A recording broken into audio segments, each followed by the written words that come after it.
ไปส้มตอนนี้เขาอยู่สามเหลี่ยมทองคำด้านลุ่มเนาะเมื่อกี้อยู่ด้านบนด้านถึงเนาะอันนี้ก็คือประตูสามเหลี่ยมคำสามเหลี่ยมทองคำนะอันนี้ฝั่งนั้นเป็นฝั่งลาวเป็นฝั่งลาวเดี๋ยวอยู่เป็นฝั่งไทยที่เราเห็นนี่น้ำมีน้ำเป็นสองสีเนาะน้ำสองสีแม่น้ำหวกกับแม่น้ำของมีเหลี่ยมอยู่นี่สามเหลี่ยมสามเหลี่ยมสามเหลี่ยมสามเหลี่ยมสามเหลี่ยมที่ซ้ายมือเราเห็นนี่แดงๆนี่จะเป็นฝั่งไทยที่เป็นดอนของพม่านี่น้ำของนี่ซ้ายมือเป็นพม่าเราไม่เป็นลาวก็เขาจะยังไงแบบนี้นี่เป็นแม่น้ำหัวน้ำชายแดนไทยกับพม่าไทยที่เป็นชายแดนพม่ากับลาวลงมาดูนี่คิงโรมันเห็นไหมคิงโรมันน้ำดอก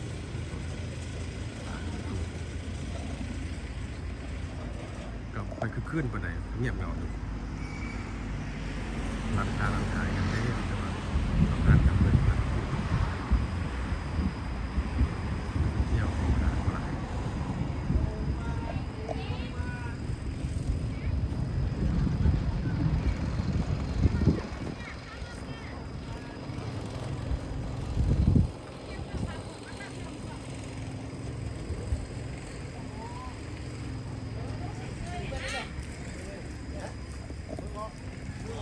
ภาพมาฝากเมื่อเขาไปอะเนาะ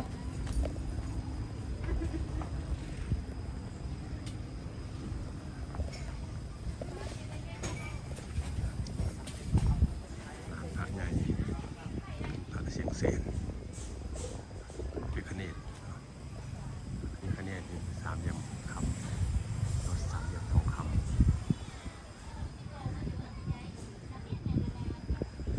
ปูนักกลาง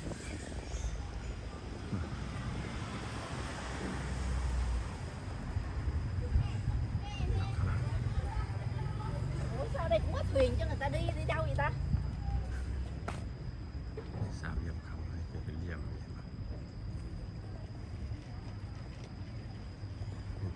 Hình như đây mới là cái bến thuyền nó đi vòng vòng nè. Trời ơi, sao muốn rồi nãy mình lên đây mình đâu có làm gì.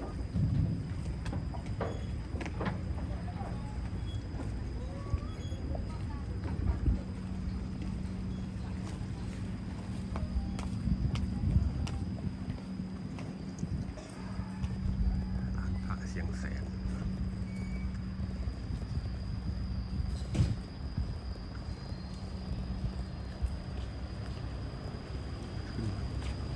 ขึ้นไปถึงหน้าพระ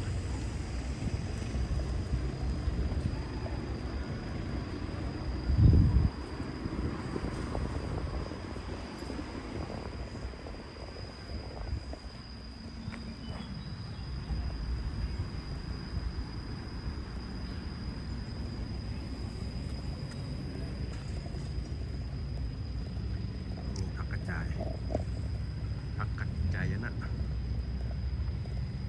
สี่แผ่นดินยังก็มีลาวไทยพม่าจีนขึ้นไปเลยเราจะขึ้นไปดวงพามุงสูงอีกอันหนึ่งพามุงใหญ่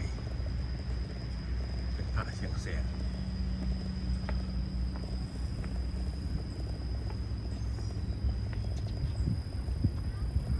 ฐานของพุทธรูป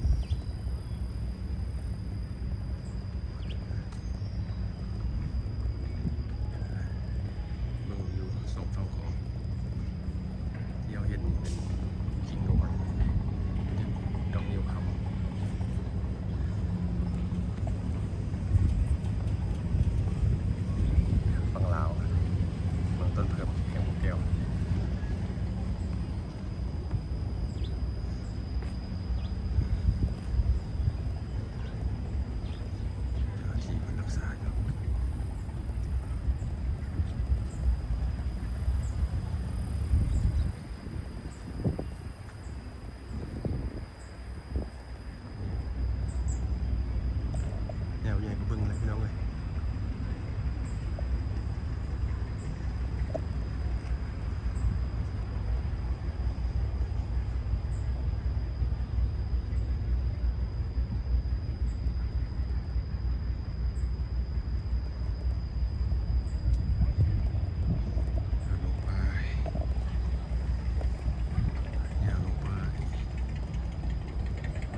ภ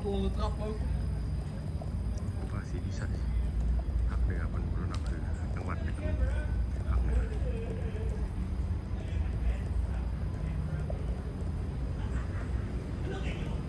โครงสร้างโครงสร้าง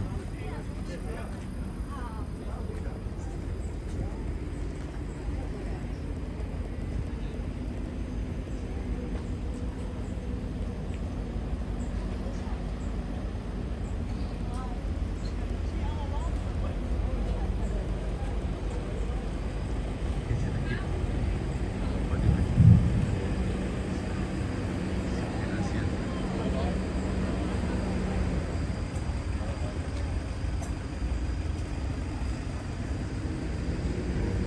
ยิมครับโอ้โหเสียงแสนปรับเครื่องขึ้นชื่อในเมืองเสียงแสน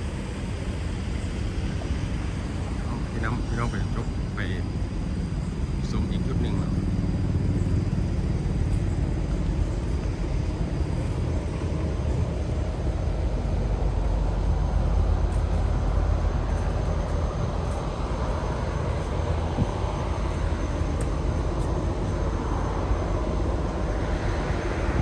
เสียงแสนสีแผ่นดินรูปเป็นรูปเป็นพันว่ามีเมื่อสำรองแก้วรูปงานสร้างรางวัลภาษีคนฟังแก้วแก้ว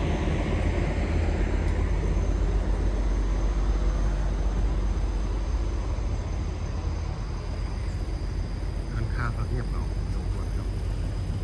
เป็นเขต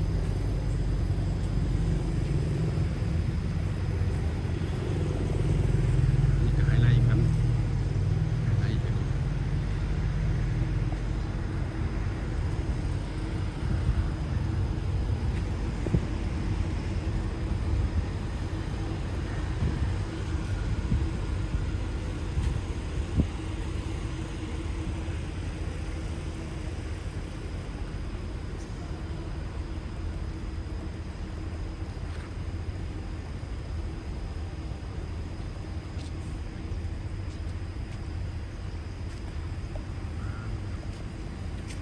นี่เป็นสัญลักษณ์ของ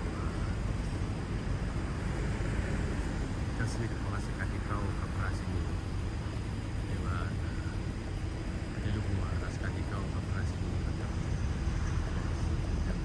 นี่ของพระเจ้าอยู่หัวนี่ของพระราชินีคือของเราแล้วมาอันนี้ของสัญลักษณ์ของเจ้าชีวิตอันนี้เป็นพระเยซูเป็นรัชกาลที่9สร้างไว้เอาไว้ให้คนพี่น้องเราเป็นไว้ในคลิปหน้าอันนี้คลิปการนำเที่ยวสามเหลี่ยมทองคำหรือว่าสามเหลี่ยมคำครับพอกันใหม่คลิปหน้าขอบใจที่รับชมสบายดี